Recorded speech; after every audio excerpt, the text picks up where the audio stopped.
All right, so I'm pretty much at a crossroads where I'm just trying to capture my thoughts about this crazy experience and where I am with everything, and how I'm attempting to share so ridiculously vulnerably and freely with singing and talking about being the Messiah a lot, which is an emotionally exhausting thing to do, really bluntly and casually, all over the internet, to a bunch of people you respect and don't want to lose their respect if they think you're crazy or like possessed or so.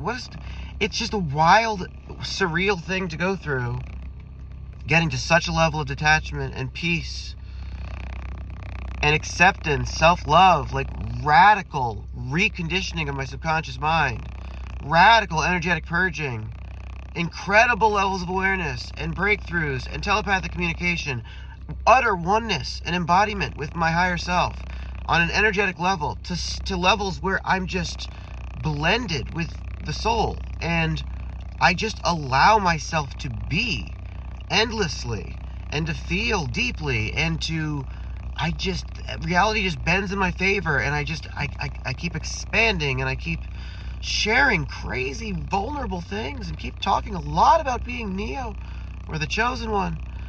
It's just not complicated though, with everything that I know about the ascension and the quantum physics of how to unify your energy field, because I've done it to ridiculous levels and have connected to source and to guides, and I know what I know.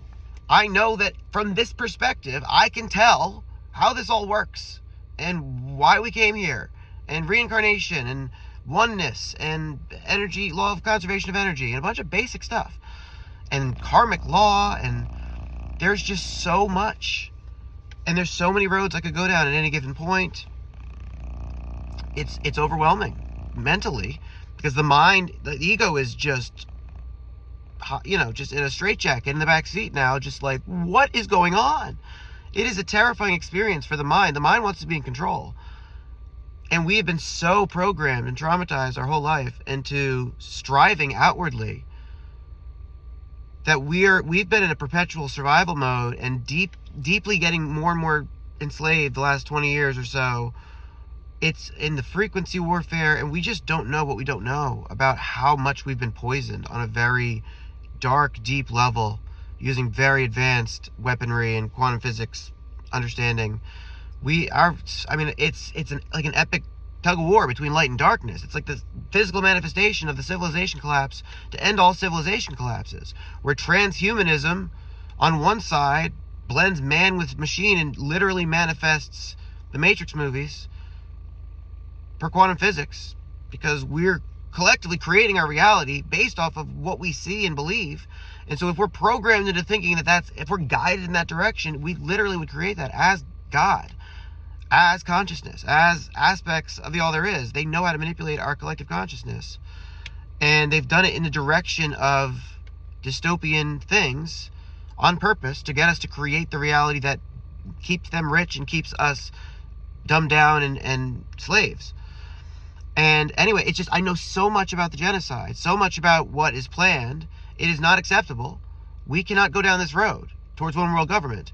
And people are getting consumed with politics, as if any federal elections are going to count when the people that own everything tell us, oh, the UN says, the World Health Organization says, oh, look at that, it's emergency situation. They're just going to tell us as they poison us, as they microwave us. Like, we cannot let 2025 and SPARS and disease X, it is clear as day. We're in the end of the construct of time.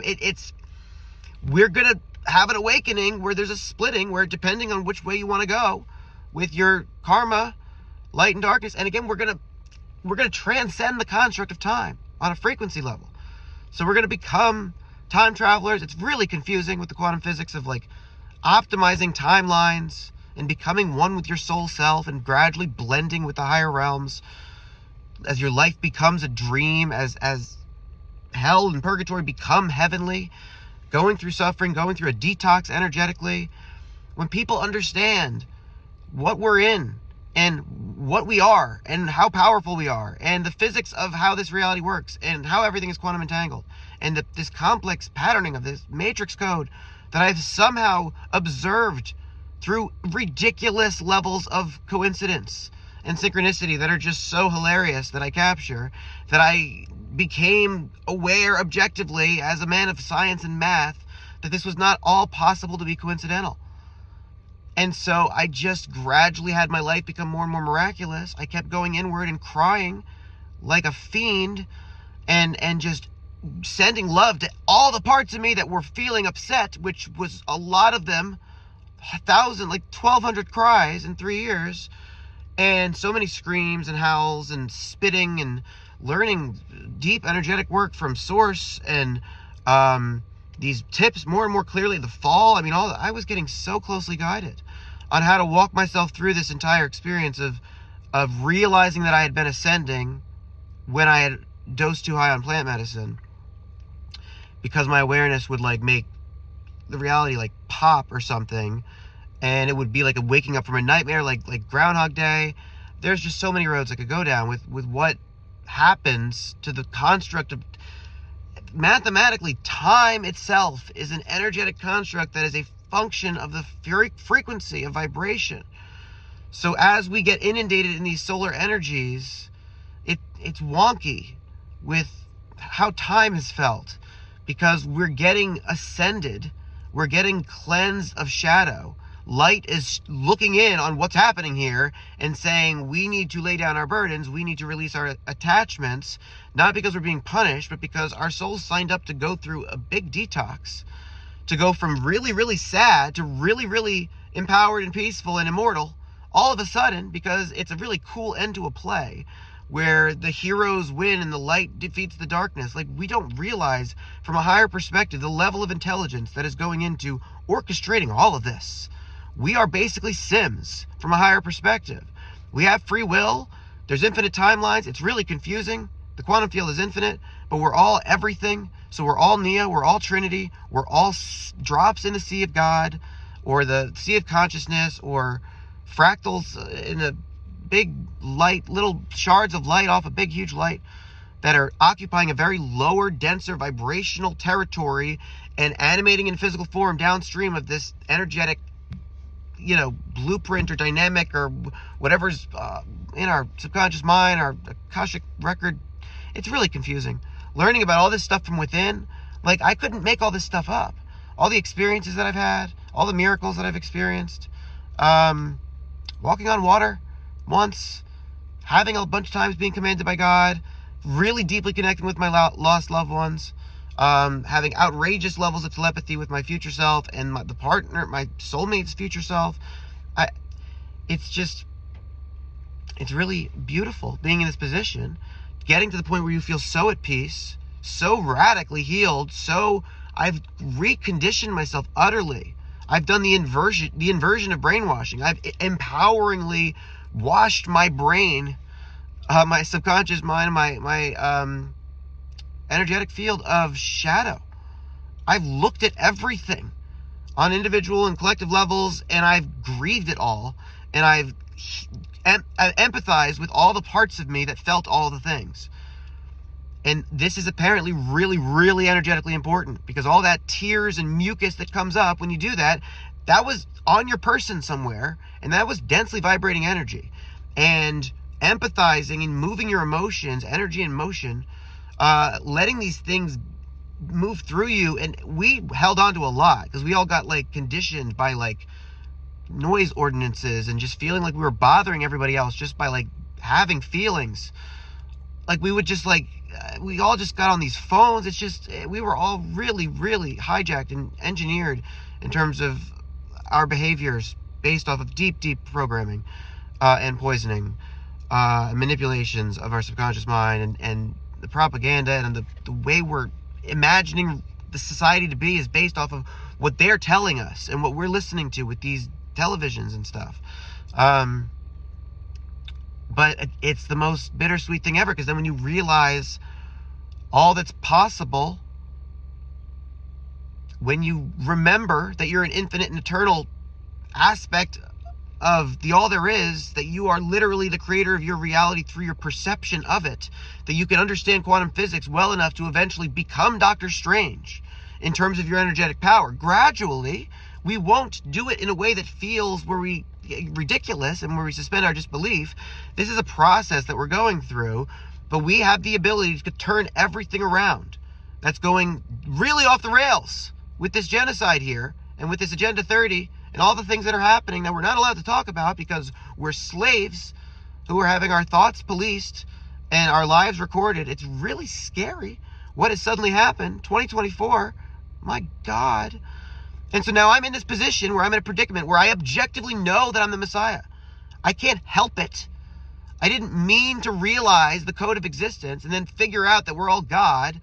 And from a quantum mechanical perspective, we're all one greater being that we're cells in the body of, and we've been going to civil war, and we've gone to civil war within our own being. We have aspects of ourselves that have shame or guilt or fears or things they avoid, things they attach to, things they have doubts about that they don't want to face.